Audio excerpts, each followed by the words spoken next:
Mami, como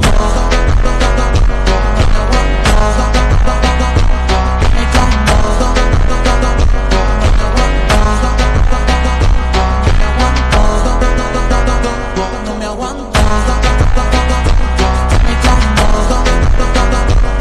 हम लोग दोनों ऐसे ऐसे करते हैं घूमते। एक पतली अंडरवेयर होती है कि 2000 रुपए की भाई ये इंजेक्शन है, ये लेना जब आपने खुद ने कभी नहीं किया, प्रॉब्लम फेस की, वो थी डाइट। तो व्हाट्सअप एवरीबॉडी, स्वागत है आपका आपके अपने चैनल कबीर फिटनेस में। भाई आज का वीडियो बहुत ही नॉलेजेबल होने वाला है आप लोगों के लिए, आज के यूथ के लिए, क्योंकि आज मैं जिस इंसान का इंटरव्यू लेने वाला हूँ जिन्हें पहचान की जरूरत नहीं है, मैं उनके बारे में बताऊंगा और उनकी जर्नी कैसी रही उस चीज़ के बारे में आज हम बात करेंगे और उनका एक्सपीरियंस कैसा है और आपको क्या सिखाते हैं वो और आपके लिए क्या नॉलेजेबल चीज़ें बोलेंगे, तो इस वीडियो में बताऊंगा आपको मैं। तो इस वीडियो को लास्ट तक जरूर देखना क्योंकि ये वीडियो आपके बहुत काम आने वाला है। मेरे साथ मौजूद है फिटनेस फील्ड के जानी मानी शख्सियत फिरोज खान। तो आज हम इनसे बात करेंगे इनकी जर्नी कैसी रही, इन्होंने अपनी लाइफ में क्या क्या फेस किया और यहाँ तक पहुँचने के लिए इन्होंने कितने सेक्रीफाइस किए और अपनी जर्नी को कैसे अपने आगे बढ़ाया। हेलो फ्रेंड्स, आई होप आप सब अच्छे होंगे। आज मैं सलमान भाई के साथ में पहली बार कैमरा फेस कर रहा हूँ, तो थोड़ा नर्वस भी हूँ। आज इन्होंने ये प्लान किया है कि हम लोग एक छोटा सा इंटरव्यू करेंगे, उसके लिए इनका बहुत बहुत धन्यवाद। सो गाइज, मेरे कुछ सवाल हैं जो आपको बहुत ज़्यादा मोटिवेट करेंगे क्योंकि आज का यूथ जो है बहुत ज़्यादा इन्वॉल्व हो चुका है फिटनेस इंडस्ट्री में। बॉडी के अंदर उनको जो नॉलेज नहीं है, यूट्यूब के जरिए, सोशल मीडिया के जरिए जो भी चीज़ गलत गाइडेंस मिल रही है उनको। फिरोज भाई जो है काफ़ी इस फील्ड में बहुत ज़्यादा पुराने हैं और आज के यूथ को क्या मैसेज देना चाहेंगे उसके अकॉर्डिंग आज हम फिरोज भाई से बात करेंगे। मेरा पहला सवाल ये है फिरोज भाई से, मतलब आपके माइंड में थॉट ऐसे जिनका क्यों आया?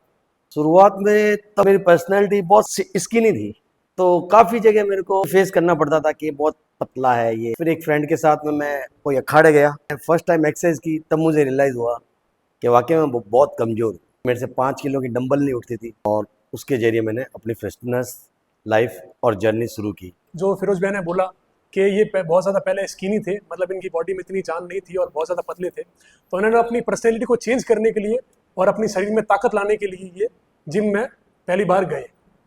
तो बहुत अच्छा ये मैसेज है कि आप अपनी बॉडी को ग्रो करने के लिए आप मेहनत करोगे तो अपनी आपकी बॉडी ग्रो अच्छी होगी। सेकंड सवाल ये है, जब आपने जिम ज्वाइन किया तो सबसे बड़ी प्रॉब्लम आपको क्या फेस करने को मिली? उस टाइम लैक ऑफ नॉलेज और इक्विपमेंट्स का अभाव था। दैन एक सबसे ज़्यादा जो प्रॉब्लम फेस की वो थी डाइट, बिकॉज एग्जैक्टली उस एज में ना इतना पैसा होता था और घर वाले भी बोलते थे कि ये क्या है, ये तो गुंडे लोग करते हैं। उसके बाद में धीमे धीमे एक्सरसाइज करते गए, नॉलेज आता गया, कुछ सपोर्ट सीनियर्स ने किया, कुछ साइड जॉब करके काम करते थे, उससे पैसा मिलता था, उससे डाइट का हो जाता था गुजारा। मतलब आजकल तो बहुत चीज़ें ऐसी हो चुकी है, हर इंसान के पास वो सोर्स है, इनकम सोर्स, जो अपनी बॉडी को चेंज कर सकते हैं और बहुत सी ऐसी चीज़ें भी आ चुकी हैं जो आपको बॉडी ग्रो करने में हेल्प करेगी। पर इनके टाइम में ये चीज़ें नहीं थी, तो इन्होंने अपनी बहुत सारी प्रॉब्लम फेस की। स्कूल से पास आउट होने के बाद में काम तो ऐसा कुछ खास थे नहीं, घर घर मार्केटिंग करते थे और कुछ छोटा मोटा काम करते थे। मतलब इतना इनकम सोर्स था नहीं, हाँ, डाइट अच्छी डाइट का, प्रोवाइड कर सको हाँ, अपनी बॉडी के लिए, जो घर में बन रहा है बस, उसके अकॉर्डिंग करना है। अदरवाइज एग, अदरवाइज एग्स वो भी ठीक है, मिल रहे हैं तो अपन खा लें। हाँ, मतलब डाइट को लेकर कॉन्शियस नहीं थे और अवेलेबल नहीं होती थी और अफोर्ड भी नहीं कर पाते थे। सबसे जो के लिए जिम में इतना कोई लोग मेरे ख्याल से समझते भी नहीं होंगे। नहीं समझते। जोधपुर में मुश्किल से 2 या 3 जिम हुआ करते थे उस टाइम पे 2 या 3 जिम आते थे और बस। लोग इस चीजों को अवॉइड करते थे। हाँ, ऐसा है कि बॉडी बनाने के लिए माइंड का फोकस होना बहुत जरूरी है। अगर माइंड सेट नहीं है तो बॉडी नहीं बनेगी और फिर अपना गोल सेट करना पड़ेगा कि मुझे ये चीज़ इतने टाइम में कंप्लीट करनी है, ताकि आपका गोल क्लियर होगा ना, तभी आप है ना बॉडी बना पाओगे। अदरवाइज 2 दिन जिम आए, महीने भर जिम आए, लोग सोचते हैं महीने भर में बॉडी बन जाएगी, 2 महीने में बॉडी बन जाएगी। That is not possible. तो बॉडी बनानी है तो आपका पहले फोकस होना चाहिए माइंड सेट पर। अगर आपको कुछ भी काम करना है, चाहे बॉडी बनानी है, चाहे आप अपनी लाइफ में आपको सक्सेस होना है, तो आपको पहले करना पड़ेगा अपना माइंड स्ट्रॉन्ग। क्योंकि अगर आपको क्या करना है तो आप कभी भी कुछ भी नहीं कर पाओगे, तो बॉडी बनाना तो बहुत दूर की बात है। उस टाइम पे डाइट ज़्यादा टफ थी या फिर अपना आपका वर्कआउट टफ था? देखा जाए तो दोनों ही चीज़ काफ़ी टफ होती है, एक्सरसाइज रूटीन भी और डाइट रूटीन भी। बिकॉज एक्सरसाइज में ये है कि आपको डेली एक्सरसाइज करनी है। तो उस टाइम में ये होता था कि डाइट के लिए कभी तो टाइम नहीं होता था, कभी पैसा नहीं होता था। अब पैसे का भी इशू आता था और मैनेजमेंट का भी इशू आता था।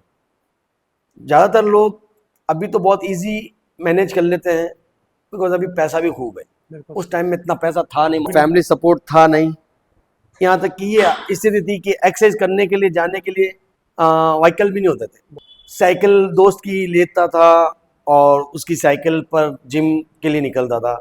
जिम भी मेरे घर से काफ़ी दूर था, 5-6 किलोमीटर दूर। डेली आना जाना, फिर रात को लेट आना, घर पर डाइट का मैनेज करना काफ़ी टफ होता। उससे इतने अर्निंग नहीं होते थे कि क्या स्टार्ट किया आपने मैं स्कूल के बाद? स्कूल के बाद में डोर टू डोर मार्केटिंग करता था। कुछ जो पैसा बनता था उससे मैं डाइट, अंडे की ट्रे उस टाइम शायद 60 रुपए की आती थी। उस टाइम ये 2002 या 2003 की बात बता। सो गाइस मेरा बोर्न है 1998, तो मतलब 2-3 साल की बात की जो फिरोज भाई बता रहे हैं इनकी लाइफ ऐसी स्ट्रगल रही है। इन्होंने अपनी डाइट के लिए इतने सेक्रीफाइस किए, क्योंकि जिम में वर्कआउट करना, उसके बाद अपनी डाइट के लिए पैसे इकट्ठा करके घर जाकर डाइट लेना, और ये सारी चीज़ें इन्होंने अपनी लाइफ में बहुत स्ट्रगल करी है एक अच्छी फिजिक बनाने के लिए। ठीक है, जो कुछ भी आपकी इस टाइप का स्ट्रगल था और आपने जिसके लिए जिम ज्वाइन की और एक अच्छी फिजिक आपने अचीव की, तो आपके माइंड में ये थॉट कब आया कि भाई मुझे अब अच्छी बॉडी तो मैंने बना ली, अब मुझे स्टेज पे परफॉर्मेंस करना चाहिए और लोगों को बॉडी दिखानी चाहिए? तो ये आपके माइंड में कब आया?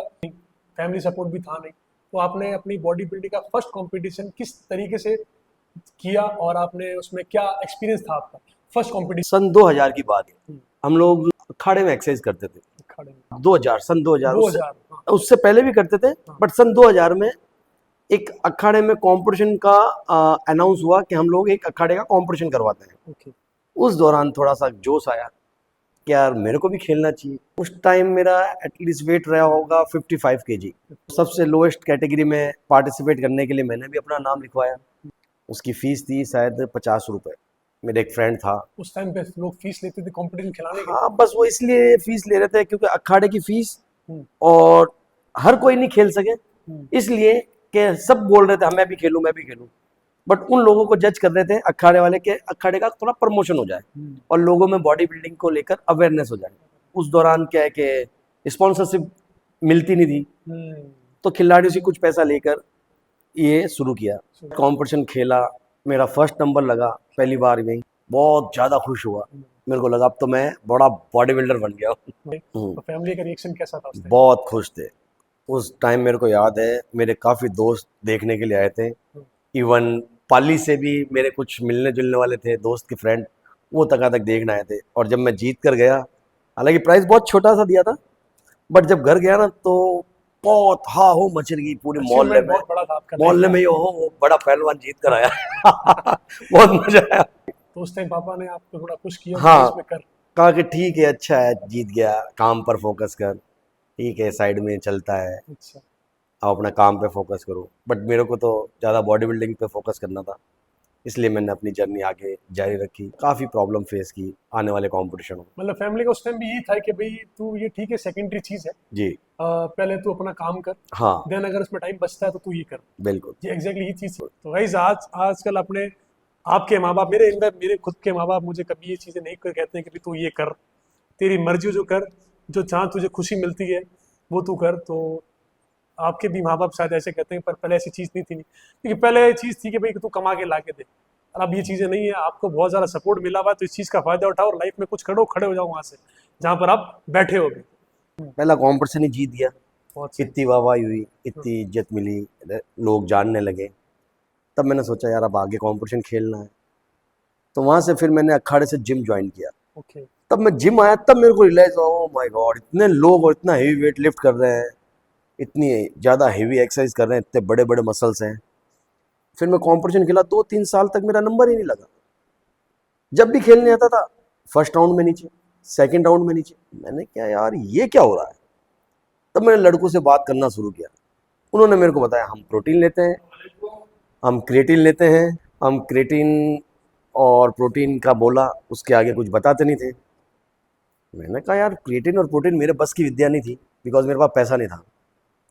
फिर 2-4 लोग मिले जो थोड़े हेल्पफुल थे, उन्होंने बताया इसमें काफ़ी स्टेरॉइड का यूज़ होता है, इसमें इन्हेंस होना पड़ता है। एनहेंस मतलब स्टेरॉइड्स होता है, अगर आपको कंप्लीट करना है एज अ बॉडी बिल्डर जी, तो आपको एनहेंस होना पड़ेगा, मतलब कि आपको स्टेरॉइड्स लेने पड़ेंगे। अगर एज ए कॉम्पिटिटर आप फाइट कर रहे हो तो आपको इनहेंस होना जरूरी है, बिकॉज आप सोच रहे हो कि मैं इनहेंस नहीं जाऊंगा, मैं नेचुरली जाऊंगा, तो जो बाकी के खिलाड़ी आते हैं ना वो इनहेंस आते हैं, आप फर्स्ट राउंड में नीचे आ जाओगे, या तो आप डिमोटिवेट आके गेम छोड़ दोगे कि यार सब आते हैं लेकर आते हैं स्टेरॉइड वगैरह, ये मैं नहीं लूंगा, आप वहां जाओगे और हार का सामना करके आ जाओगे। सही। अगर आपको इसमें अचीवमेंट चाहिए तो इसके बगैर पॉसिबल ही नहीं।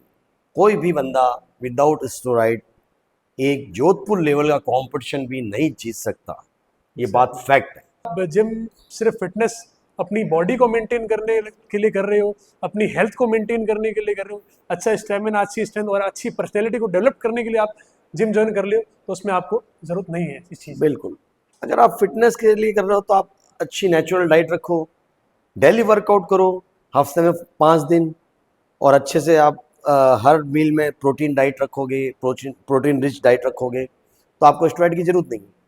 जोधपुर में बहुत अच्छे कोच हैं, अच्छे अच्छे जिम हैं, अच्छे अच्छे कोच हैं, सब एक्सरसाइज करवा देंगे।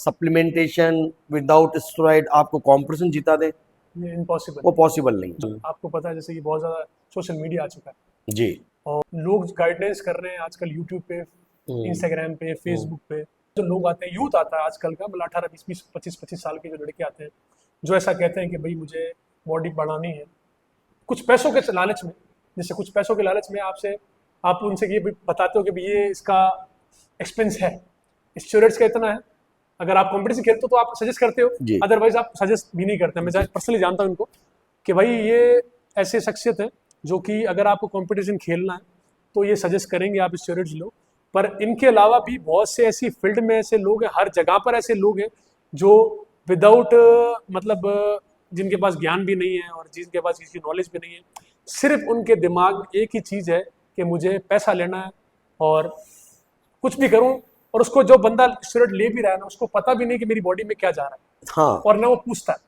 आजकल का यूथ ऐसा हो गया, काफी लोग लेबल हटा कर कोई चीज दे रहे हैं। एग्जैक्टली क्या दे रहे हैं, क्या चलना चाहिए, कुछ भी नहीं पता लोगों के साथ में क्या हो रहा है, उनको खुद को अवेयरनेस नहीं है। सबसे बड़ी गलती जो ले रहा है ना उसकी होती है।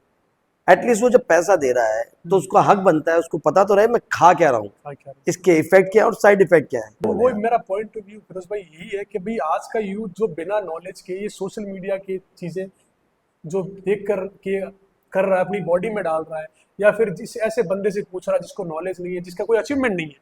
काफी ऐसे मैं पर्सनली बता रहा हूँ, ऐसे काफी जिम में गया हूँ मैं जिनको कोई नॉलेज नहीं है, पर ऐसा बता दे कि 2000 रुपए की भाई ये इंजेक्शन है ये ले ले, या फिर 2000 रुपए की ये गोली है ये ले ले, तेरी बॉडी बन जाएगी। गाइस ये चीजें बिल्कुल फेक है, ये ऐसे लोग फर्जी हैं जो ऐसी चीजें बताते हैं। पर्सनली आप बताओ कि बॉडी बनाने के लिए कितने एफर्ट लगाने पड़ते हैं? खाली माल या फिर स्टेरॉइड लेना सफिशिएंट है, या फिर मतलब उसे आप माइंड में लोगों की थ्योरी, आज के यूथ की थ्योरी ये है कि भाई मैंने इंजेक्शन ले लिया अब मेरी बॉडी बन जाएगी। तो ये आप क्या कहना चाहोगे इस बारे में? अगर कोई बंदा साइकिल पर होता है, फर्स्ट टाइम ले रहा है, तो उसको लगेगा कि मैं आज साइकिल चालू की, महीने 1.5 महीने बाद मेरी बॉडी इंप्रूव कर लेगी। पॉसिबल नहीं है, इम्पॉसिबल है। सो गाइस नोट करना इस बात को। उसको इतना बॉडी को तोड़ना पड़ता है, इतना तोड़ना पड़ता है, इतना हार्ड वर्कआउट करना पड़ता है ना, जितना एक नेचुरल बंदा करता है ना उससे डबल, तभी बॉडी रिजल्ट निकाल पाएगी। बॉडी से नहीं लोग सोचते हैं कि हम इनहेंस हो गया हमारी बॉडी बन जाएगी, नहीं, उसको 3-4 घंटे एक ही अगर पार्ट्स को ट्रेंड कर रहा है तो उसको कम से कम 4 से 5 एक्सरसाइज जनरल में करते हैं। इंडियंस होना, हाँ, मतलब मेहनत बहुत ज़्यादा मेहनत करनी पड़ती है, बिकॉज स्ट्रेंथ इतनी बढ़ जाती है ना, तो बॉडी टाइट नहीं होती है, बॉडी रिकवरी फास्ट होती है, उसकी वजह से बहुत से लोग उस टाइप की ट्रेनिंग नहीं कर पाते हैं जिसकी वजह से प्रॉब्लम्स आती है। अगर आप इनहेंस हो तो आपको वर्कआउट भी बहुत हार्ड करना रहेगा, आपको डाइट पैटर्न भी बहुत अच्छा रखना रहेगा। जो कंपटीशन खेलते हैं वो करते हैं एग्जैक्टली, जो जिनका गोल होता है ना कि हमें करना है फाइनली, वो करते हैं। और आजकल के लड़के बहुत अच्छे भी हैं, जोधपुर में काफ़ी अच्छे लड़के खिलाड़ी खेलते हैं, अच्छी बॉडी है उनकी और प्रैक्टिस भी अच्छी करते हैं। बट एक साइड उसका ये भी है कि काफ़ी लोग हैं जो बेचारे लैक ऑफ नॉलेज की वजह से एक अज्ञानी की तरह चले जा रहे हैं, हर साल कुछ ना कुछ खाते हैं करते हैं बट अचीव नहीं कर पाते, राइट गाइडेंस नहीं मिलती। सही गाइडेंस दें। बिल्कुल। तो ऐसे सोशल मीडिया पे आए दिन जैसे दिखते हैं, सोशल मीडिया का तो यार ऐसा हिसाब है ना, जिसको देखो यूट्यूब की एक्सरसाइज देख कर आएगा बिल्कुल बिल्कुल और जिम में आकर एक्सरसाइज शुरू कर देगा। सही बात। अब उसको ये पता नहीं जो सोशल मीडिया पे जिसने एक्सरसाइज आपको बताई है वो कितने साल से एक्सरसाइज कर रहा है, ठीक है, उसका बॉडी का टाइप क्या है, कौन सी टाइप का बॉडी है उसका, दूसरा वो इनहेंस है या नहीं है, उसका मसल साइज कितना है, वो कितने टाइम से वर्कआउट कर रहा है। एग्जैक्टली। अब उसने देख लिया और यहाँ बिगनर आया उसको देख के कॉपी कर रहा है। अरे यार तुम्हारा बेसिक ही स्ट्रांग नहीं है और तुम एडवांस एक्सरसाइज पे जा रहे हो, फैंसी एक्सरसाइज पे जा रहे हो। वो अपने यूट्यूब को और अपने इंस्टाग्राम आईडी को ना पॉपुलर करने के लिए फैंसी एक्सरसाइज करते हैं, ये आके उसको कॉपी करते हैं और फिर कॉपी के साथ में उनका फॉर्म सही नहीं होता है। फिर थोड़े दिन बाद होता है अरे मेरी ये इंजरी हो गई, मेरी वो इंजरी हो गई। एग्जैक्टली इंसान को जितना हो सके नेचुरल एक्सरसाइज करनी चाहिए। अगर वो कॉम्पिटिशन नहीं खेल रहा है तो नेचुरल डाइट पर रहना चाहिए उसको, और उसके अलावा अगर कंपटीशन खेल रहा है तो एक अच्छे कोच के गाइड्स में अपनी ट्रेनिंग कर सकते हैं। एग्जैक्टली। तो गाइस सुना आपने, एक अच्छा कोच होना, अच्छा गुरु होना आपकी लाइफ में होना बहुत जरूरी है। बहुत जरूरी है। क्योंकि आप पहले आप उसको देखो उसने अचीवमेंट लाइफ में करा क्या है। हाँ। क्योंकि वो अगर अचीवमेंट करेगा तो आपको ज्ञान दे पाएगा और आपकी बॉडी को और आपकी पर्सनैलिटी को एक अच्छे लेवल पे लेकर जाएगा और आपको भी एक अच्छा सपोर्ट करेगा। तो ये चीज का बिल्कुल ध्यान सही है। जो बंदा खुद कुछ नहीं कर रखा है, जिसने कभी 200 किलो या 100 किलो रॉड पे वेट रख के कंधे पे महसूस नहीं किया, वो आपको क्या गाइड करेगा यार। थ्योरी नॉलेज अच्छा होना चाहिए, प्रैक्टिकल नॉलेज अच्छा होना चाहिए। जब आपने खुद ने कभी नहीं किया तो दूसरों को कैसे करवा सकते हो आप? How is possible? काफी लोग इस पे कमेंट्स करेंगे गलत गलत। दो तरह के लोग होते हैं, एक जो अपनी बॉडी को ट्रांसफॉर्मेशन कर कर अपने आप को प्रूफ करते हैं कि आई एम कैपेबल। एक ये भी हो सकता है कि वो बंदे के अंदर मेडिकल इश्यूज हो, वो खुद से नहीं कर पा रहा है, फाइनेंशियली इश्यूज हो गए कि यार मेरे पास पैसा नहीं है, मैं नहीं कर पाया, मैं जीत नहीं पाया, मैं अपनी बॉडी को ट्रांसफॉर्मेशन नहीं कर पाया। तो एटलीस्ट उसके कुछ ऐसे स्टूडेंट हो जिनको उसने ट्रांसफॉर्मेशन किया हो और अचीवमेंट दिलाए हो, या तो खुद अचीव करा या अपने स्टूडेंटों को अचीव करा है, तो वो बंदे में कैपेबिलिटी है। अदरवाइज ना खुद ने कुछ किया ना उसके स्टूडेंट कभी कुछ कर पाए, सही है। उस बंदे से आप उम्मीद कर रहे हो तो आप बेवकूफ हो, क्योंकि उसको कुछ नॉलेज ही नहीं है। वो एज ए बिजनेस है, बिजनेस ज्यादा है, बिजनेस बहुत ज्यादा है। बिकॉज काफी पैसे वाले लोग इस इंडस्ट्री में हाथ रखे हैं, अपना पैसा बना रहे हैं, और जो डिजर्विंग है उनके पास पैसा नहीं है, जैसे काफी अपनी हेल्थ को खराब कर रहे हैं और बाद में वो हॉस्पिटल जाते हैं, डॉक्टर को पैसा देते हैं, मेडिसिन में पैसा डालते हैं। तो उनके लिए क्या कहना चाहते हो? उन लोगों के लिए यही है कि एक बार जब आपके बॉडी में कुछ मेडिकल इश्यूज हो गए या कुछ बीमारी हो गई, तब आपको हेल्थ की रियलाइज होगी कि हेल्थ की वैल्यू क्या है। जब एक बंदा किसी बीमारी को फेस करता है ना, फिर उसको रियलाइज होता है कि अरे यार खास मैंने ये नहीं किया होता, अपनी हेल्थ की अवेयरनेस रखी होती तो मुझे ये फेस नहीं करना पड़ता। तो आफ्टर कोविड जिम में इतना क्राउड बढ़ गया है ना, पहले इतने जिम नहीं हुआ करते। आफ्टर कोविड लोगों की हेल्थ की अवेयरनेस बढ़ी, ठीक है, काफी लोग जिम को प्रेफर करते हैं कि हाँ यार जिम करना चाहिए, जिम करना चाहिए। गवर्नमेंट प्रमोट करने लग जाए ना तो ये जंक फूड की दुकानें बंद हो जाएंगी, मेडिकल की दुकानें कम हो जाएंगी, हेल्थ की अवेयरनेस रहेगी। इवन डॉक्टर बोलते हैं जिम बेकार है।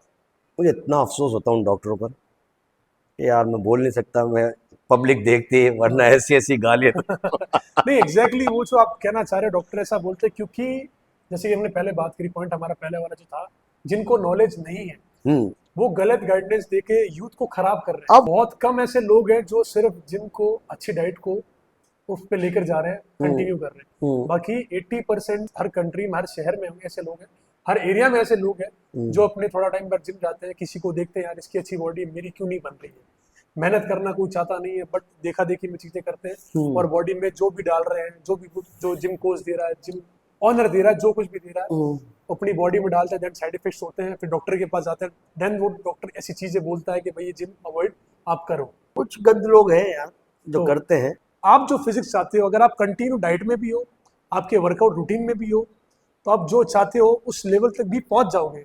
पेशेंस रखना पड़ता है। बिल्कुल। एक दिन में कभी बॉडी नहीं बनती है पर एक दिन जरूर बनती है। बिल्कुल, इससे ध्यान रखना इस चीज का। 12 साल मैंने बॉडी बिल्डिंग नहीं की। ओके। जब 12 साल मैंने पहले बॉडी बिल्डिंग कॉम्पिटिशन छोड़ा था तो मैं राजस्थान टॉप करके आया था। मिस्टर राजस्थान। जी। बेस्ट पोजर का अवार्ड भी over मिला था category। ऑल ओवर में। और जब मैंने लास्ट टाइम कंपटीशन खेला 2020 में, 12 साल बाद, हम्म, फिर भी मैं वहीं का वहीं रहा। अच्छा। मिस्टर राजस्थान में बेस्ट पोजर का ही अवार्ड मिला, मेरे लिए ही अचीवमेंट रही। बट मैंने मेरे जूनियरों को हमेशा, मेरे जूनियर मेरे से आगे रहे, ये मेरे लिए सबसे बड़ी अचीवमेंट है। जो जो मेरे जूनियर थे नॉर्थ इंडिया में प्लेस करें, राजस्थान में टॉप प्लेस करें। काफ़ी लड़कों ने अच्छी अच्छी परफॉर्मेंस दी, जो फर्स्ट टाइम खेले वो राजस्थान में टॉप कर कर आए। एक नहीं, मल्टीपल पर्सन जो मेरे जूनियर थे, काफ़ी लोगों ने फर्स्ट टाइम अटेम्प्ट किया और राजस्थान टॉप कर कर आए। मिस्टर राजस्थान। जी, बट काफ़ी लड़के अच्छे परफॉर्मर रहे, मेरे लिए काफ़ी अचीवमेंट अच्छे रहे। और एक एक दो दो साल के अंदर ही अगर इतनी बड़ी अचीवमेंट हो जाए, मेरे लिए बड़ी बात है। बाकी जो समझे उसके लिए तो कुछ भी नहीं हाँ, है। नहीं कुछ नहीं है। बहुत सारी चीज़ें आपको सीखने को मिली। इन्होंने अपनी लाइफ में जितनी भी अचीवमेंट किए, जितना भी स्ट्रगल किया, काम, जिम और बहुत सी चीज़ें इन्होंने फेस की और यहाँ तक ही पहुँचे। इन्होंने अपना एक जिम ओपन किया हुआ है जिसका एड्रेस मैं डिस्क्रिप्शन में डाल दूंगा। जोधपुर के लोग जो हैं नज़दीक रहते हैं वो आ सकते हैं और यहाँ पर जैसा भी आपको बॉडी अचीव करनी है वो आप पे हमारे फिरोज़ भाई आपको बहुत ज़्यादा हेल्प करेंगे। तो अब हम बात करेंगे फिरोज़ भाई से अपनी कंपटीशन से रिलेटेड या अपनी लाइफ से रिलेटेड, जो जिम से रिलेटेड रही है। आपके फनीएस्ट मोमेंट जो क्या रहे हैं, मतलब आपका ऐसा कोई मोमेंट बताओ जो आपको बहुत पुराना हो, जो आपको अभी तक याद है। तो ऐसा कोई फनीएस्ट मोमेंट बनाओ जो सोच कर आपको हंसी आती हो। बेटा यार एक वो चीज़ मूवमेंट है हाँ जिसको मैं सोच के बहुत हंसता हूँ, आज भी हंसी आती है। हाँ और जब जब याद आता है ना वो सीन, तब तब हंसी आती है। एक बार की बात है, हम लोग कंपटीशन खेल रहे थे। हम्म, 2003 या 4 की बात है लगभग। 2003 मिस्टर जोधपुर हो रहा बहुत था। पुराना। एक साइड स्टेज लगा हुआ था, ओके वहां पर कंपटीशन हो रहा था कोई गार्डन के बाहर, और बीच में रोड थी। एक साइड जिम था, ओके जो ऑर्गेनाइजर था उसका जिम। अब प्रिपरेशन चल रही थी, हाँ कंपटीशन चालू हो गया। हम्म, एक कैटेगरी खेल के हटी, हाँ, हम अच्छे से वार्म अप कर रहे हैं भाई, करे जा रहे, मैं और मेरा सीनियर। हाँ। अब सीनियर का नाम लूं तो अच्छा नहीं लगेगा। मेरे ख्याल से ले लेना चाहिए आ, क्योंकि अरे वो कि बहुत जा रेस्पेक्टेबल पर्सन है यार, वो हाँ मेरे सीनियर हैं और मेरे उस्ताद भी रहे। Mister Haider Ali Khan okay warm up कर रहे थे। जो कंपटीशन ऑर्गेनाइजर थे, जो इवेंट संभाल रहे थे ना, जिनके हाथ में माइक था, जो कॉल कर रहे थे हाँ कि आपकी कैटेगरी आ गई है, ओके आपको ऑन स्टेज आना है। एक बार बोला, 2 बार बोला, 3 बार बोला, बाकी के सब कॉम्पिटिटर स्टेज पर आ गए कि लास्ट कॉल है, अगर आप आते हो तो ठीक है, अदरवाइज आपको डिस्क्वालीफाई कर दिया जाएगा। ओके हम दोनों फटाफट उस जिम्स का गेट खोला और हम निकलने लगे। जैसे हम निकलने लगे, सामने बारात। और आप लोगों को पहना हुआ कॉस्ट्यूम तो हम भाई लोग कॉस्ट्यूम में।